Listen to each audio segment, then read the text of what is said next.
Então agora a gente vai ver o movimento relativo. Eu vou explicar para vocês qual que foi a notação e o que o livro apresentou na primeira parte, que é a parte unidimensional, para vocês entenderem um pouquinho da notação dele. E depois eu vou tentar explicar para vocês como que vocês podem analisar caso a caso, tá? Então, a primeira coisa que a gente precisa esclarecer é que o movimento relativo ele vai servir quando o movimento entre dois observadores ou dois referenciais for um movimento constante. Então, a gente diz que nós estamos trabalhando com referenciais inerciais. Referenciais inerciais. E aí existem duas situações em que eu estou trabalhando com esses referenciais inerciais, ou seja, se o movimento entre eles é constante, isso significa que a aceleração é nula. Opa, aceleração.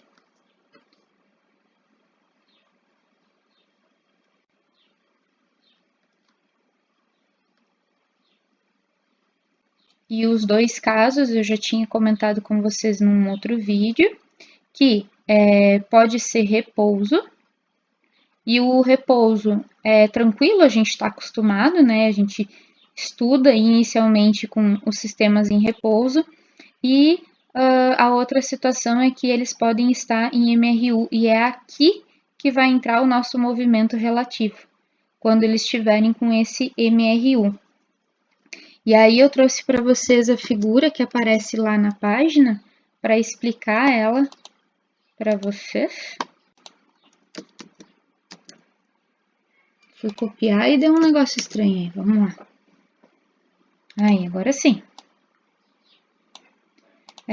Então, essa daqui é a figura 4.18. Não anotei a página, mas é a figura que está no movimento relativo em uma dimensão. E a ideia que tem aqui, né, o que ele está analisando é que eu tenho duas pessoas, uma no referencial A e a outra no referencial B, observando alguma coisa estática, um ponto estático fora desse movimento. Eu posso fazer uma ideia, né, um exemplo, em que o referencial A é um carro que está com uma determinada velocidade constante, o referencial B é outro carro que está também com velocidade constante.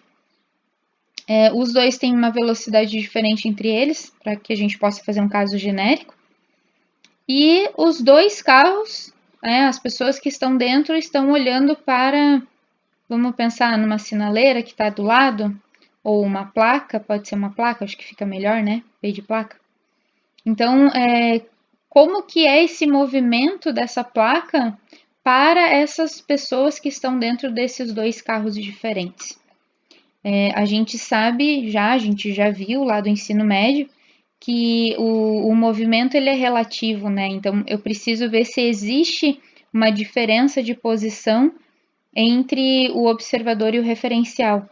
E se o referencial A e o referencial B estão em movimento, quem está dentro deles enxerga o ponto P se aproximando, como é o caso dessa figura. Tá, e aí o que a figura está mostrando para a gente? A gente já entendeu quem é o referencial A, já entendeu quem é o referencial B e já entendeu quem é o ponto. Bom, aqui a gente está colocando duas réguas, né? Nós vamos analisar em X, por enquanto só em X. E aí o que a gente vai ver? Se eu tiver a régua do A embaixo e a régua do B em cima, primeira coisa que eu vou fazer é determinar o zero do A e o zero do B, que é esse pontinho laranja que tem ali na origem dos dois. E aqui eu consigo determinar qual que é a distância que o referencial B está da origem do A. Então, aqui, ó, é a distância ou é a posição que o B tem no referencial A, né?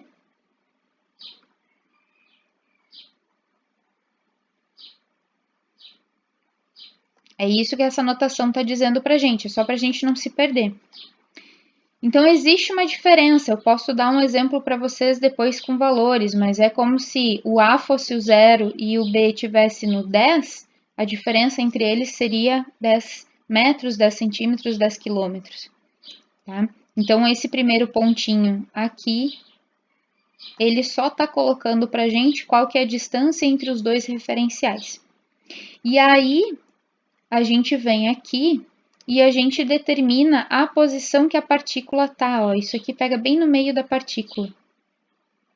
E aí eu tenho a posição no referencial B, é só fazer a medida da régua em B, e a posição no referencial A, ele tem o XPA também, né? E aí surge essa conta aqui. Mas o que ele está querendo fazer com essa conta? Vamos colocar duas réguas aqui, ó. Essa régua aqui é a régua do referencial A, e aqui em cima vamos colocar a régua do referencial B. Então, se a régua do A começa no 0, dá um exemplo numérico, tá? A régua do B também começa no 0, mas no referencial A, por exemplo, ela pode estar na posição 10. E os dois estão observando a mesma coisa. E aí, ela está observando nessa figura aqui, digamos que na posição 17, e aqui em cima na posição 7. Então, é isso que ele está dizendo, ó, que eu posso escrever aquele 17 ali como sendo os 10 iniciais que eu tenho do A e o B não tem, mais os 7 que os dois têm juntos. Tá? Então, quando ele coloca aquele XPA, que é a distância, né, a localização do ponto P no referencial A, é igual à localização do ponto P no referencial B, mais a distância entre os dois referenciais. Tá? É isso aqui que a gente está fazendo. Então, vocês podem pensar em régua, que daí fica mais fácil de enxergar qual que é a ideia aqui. Se a gente começar a pensar em intervalos pequenininhos, né, vamos dizer que a gente quer fazer aqueles cálculos de velocidade instantânea, essas coisas, a gente tem que sempre trabalhar com derivadas. Então, o que a gente vai fazer aqui é derivar essa função. E aí, quando a gente deriva, a gente faz isso termo a termo. Então, eu tenho a derivada de XPA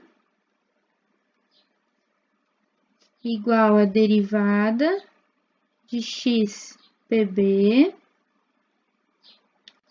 e a derivada de XBA. E a gente sabe que a derivada da posição, e eu estou fazendo isso agora para um caso genérico, é a velocidade. Então, a partir dessa derivada, eu consigo tirar a relação entre as velocidades, tanto do referencial A, quanto do referencial B, como da própria partícula. Como que está acontecendo essa relação entre eles. Então, olha só, eu tenho a velocidade do ponto no referencial A, que vai ser igual à velocidade do ponto no referencial B, mais a velocidade relativa entre os dois referenciais. Então, aqui surge o termo,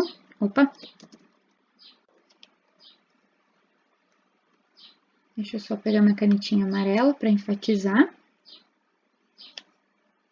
da velocidade relativa entre eles.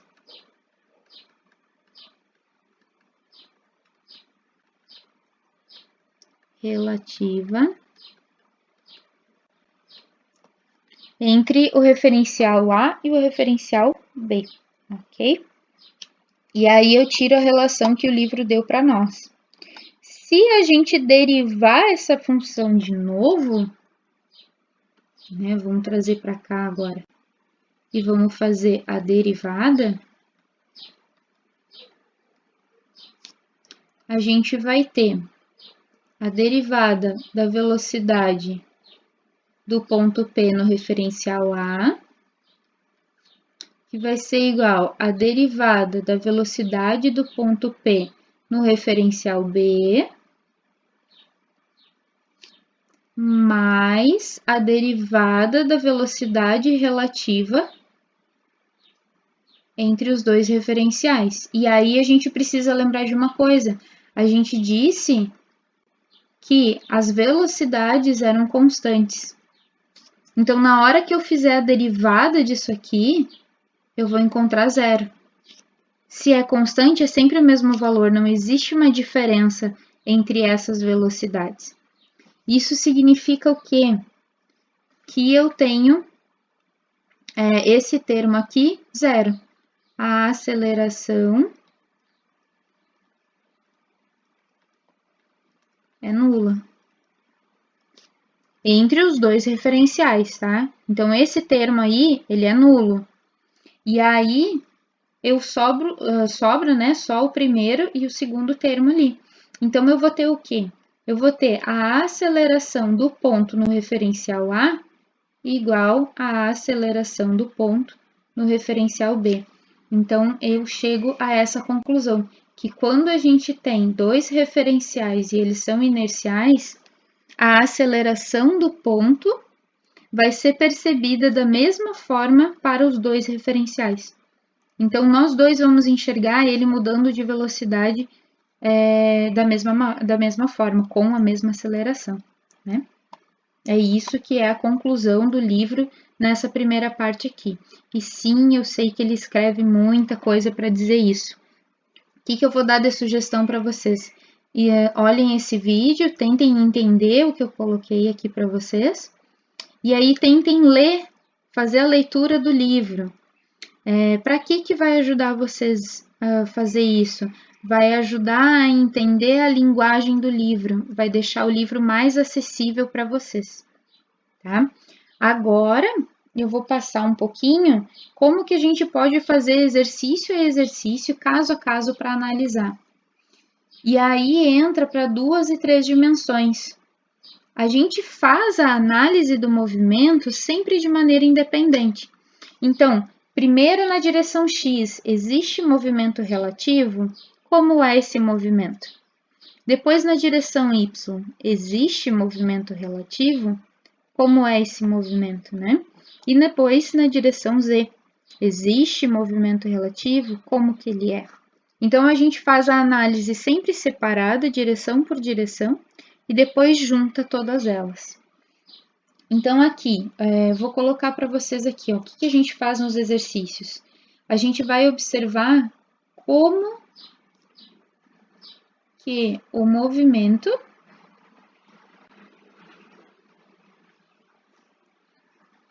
dos referenciais ou dos objetos, né, aí depende do que a gente está fazendo,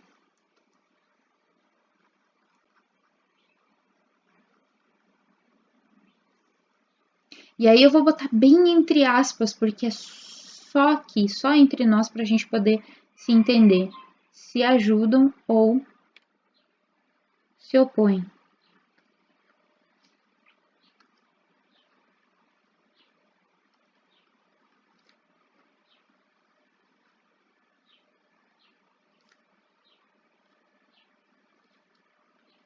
Tá? E aí, qual que é a ideia disso? Eu trouxe alguns exemplos aqui para a gente analisar. Então, o primeiro exemplo é quando eu estou numa estrada.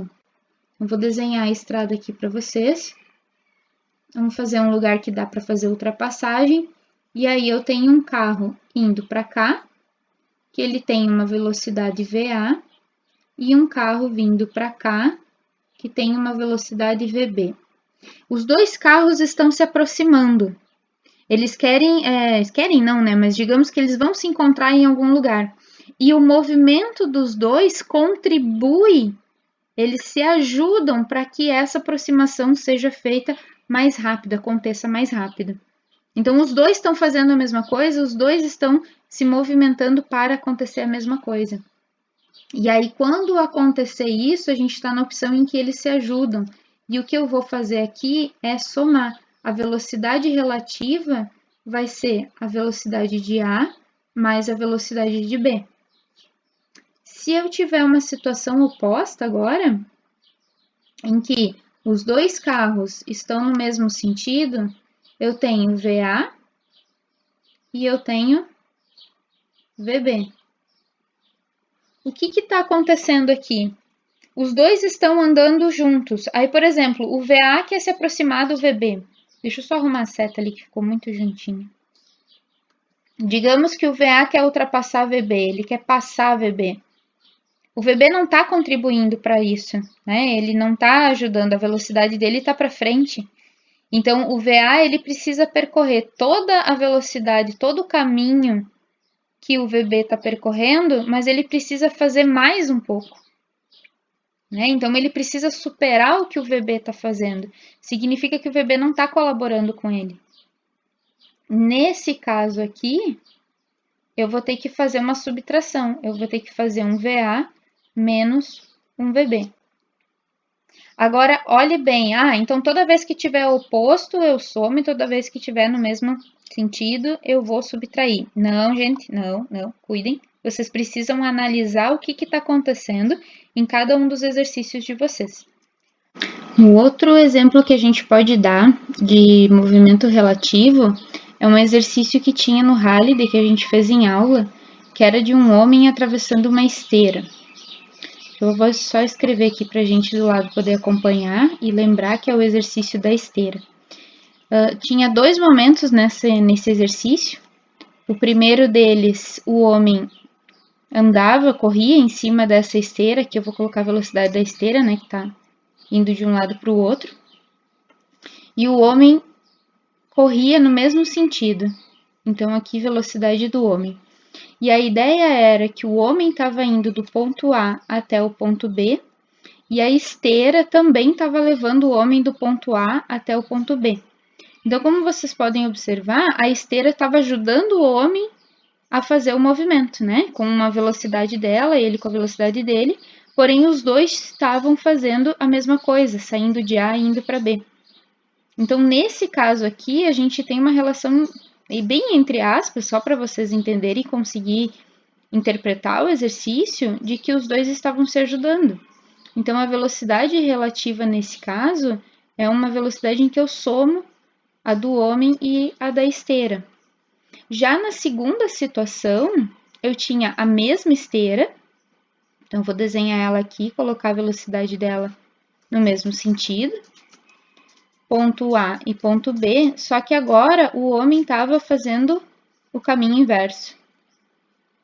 Então, nesse segundo instante, o homem queria ir do ponto B para o ponto A e a esteira estava levando ele do ponto A para o ponto B. Então, a esteira estava atrapalhando ele e não ajudando. E aí, nesse caso, a velocidade relativa era a velocidade do homem menos velocidade da esteira. Então, vamos só colocar aqui, ó, nesse caso aqui, a gente tem, entre aspas, uma ajuda. Né? E nesse caso aqui também, ó, a gente tem uma ajuda. Percebam que no primeira ajuda lá de cima, a gente tem sentidos opostos. E lá ali embaixo na esteira nós temos o mesmo sentido. Então, isso aqui, esses dois exemplos, eles ajudam, ou pelo menos exemplificam, que a gente precisa analisar situação por situação. Não tem como fazer um caso genérico, né? De dizer é sempre assim. Não. Vocês vão olhar a situação e vocês vão fazer isso componente por componente, direção por direção, de forma independente. Olhem as componentes da velocidade em x, elas estão se ajudando? Aí vocês vão somar. Se não, subtrai. Depois, vocês vão olhar as componentes em y, elas estão se ajudando? Se sim, soma. Se não, subtrai. Mesma coisa em z.